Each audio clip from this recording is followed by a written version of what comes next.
The article states particles are small enough to burrow into lungs, says report, with health impacts more substantial than we realized. Gee, they just didn't know.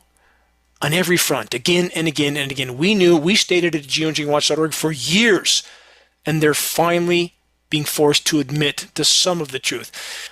Follow me through with this because it's important to understand numerous factors within this report. It continues, the smaller particles measure between 1 and 10 microns, or about 1/7 the thickness of a human hair, and present more of a health hazard because they can more easily distribute throughout the body. The findings suggest that the health impacts of microplastic inhalation may be more substantial than we realize. Everything across the board way worse than anything we've been told.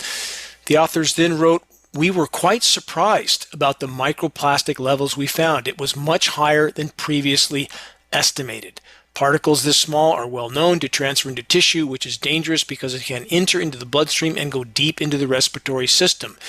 They continue, microplastics are tiny bits of plastic either intentionally added to consumer goods or which are products of larger plastics breaking down.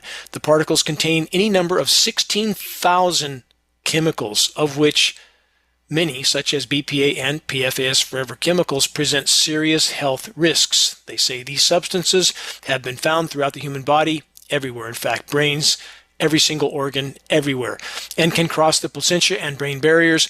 Food and water have been thought to be the main exposure route, but the new research highlights the risks in air pollution. Among other issues, microplastics are linked to chronic pulmonary inflammation, which can lead to lung cancer. Let's stop there. Consider, the situation is actually exponentially worse than every warning just covered. Why?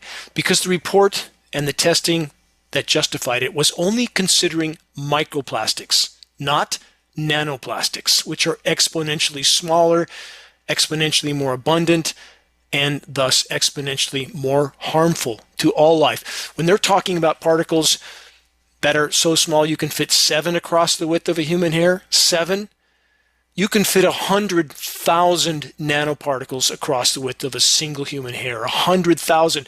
Recent science reports have stated, depending on the location and the conditions, we may be inhaling as many as 20 million nanoparticles in a single breath. The smaller they are, the more dangerous they are, and climate engineering elements are highly toxic and synergistically toxic. And now this report finally alludes to the fact that it may be coming from the air. Yes, look up. Any but the clinically blind can see it's being dumped into our skies. Lab tests prove exactly what's being dumped. Geoengineeringwatch.org